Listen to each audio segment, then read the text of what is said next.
So this week, the thing that's been on my mind is booze.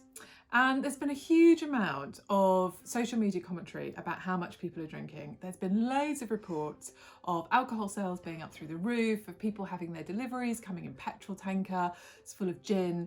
And I'm just kind of interested in what's going on and whether we're actually drinking more. So I took a bit of time out to chat to some people, and I've talked to a wine merchant called Jim, and he doesn't actually think that we are drinking anymore. Obviously sales are up, but of course we're not drinking in pubs and restaurants.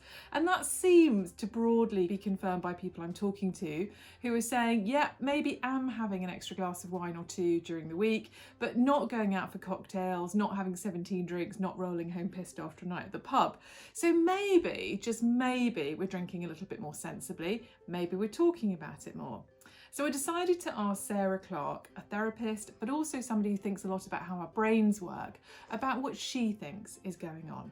We know that alcohol mimics something called the GABA system, and we know that it also wires the dopamine system, the reward system. And these two things mean that when we drink, we have a sense of connectedness with other people, and we have a sense of rewarding ourselves. It's hideous times, we're all struggling, we deserve a bit of a reward. And this is one way we can have that. The other thing is about attachment. As a child psychotherapist, I spend a lot of time looking at attachment, and I really understand that, especially in times of crisis again, our need to connect to and feel like we are with other human beings. We're hardwired for it. It's a natural human instinct. Alcohol is a way of finding a secure attachment. It's consistent, it's reliable, it's always there, and it's easy to get hold of. And so in a world in which we can't reach out necessarily and get hold of our family, our friends, our work, other things that make us feel secure, like our routines, alcohol is just an easy solution. It's an easy way to feel attached and secure, and that there is something reliably, consistently that's available for us. Thanks, Sarah. That is brilliant. What I take from that, which I think is really, really important, is that we're all desperately seeking social connection and we're deprived of it.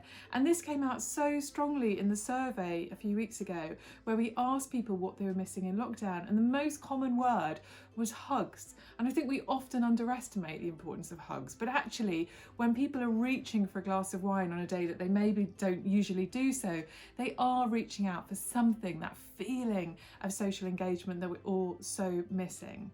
Now, obviously, there might be people watching this thinking, Christine, it's a little bit more than that. In which case, I've spoken to another therapist and addiction expert who's got some really strong advice, and I'd encourage you to have a look at her work and maybe get in touch with her if that's how you feel. But if not, if you generally feel that things are okay and that you maybe are just leaning on a glass of wine at the end of the day, it might just be that we just need a little bit more human engagement, and maybe for a short time, that's okay. Wishing you a really, really lovely bank holiday weekend. Cheers.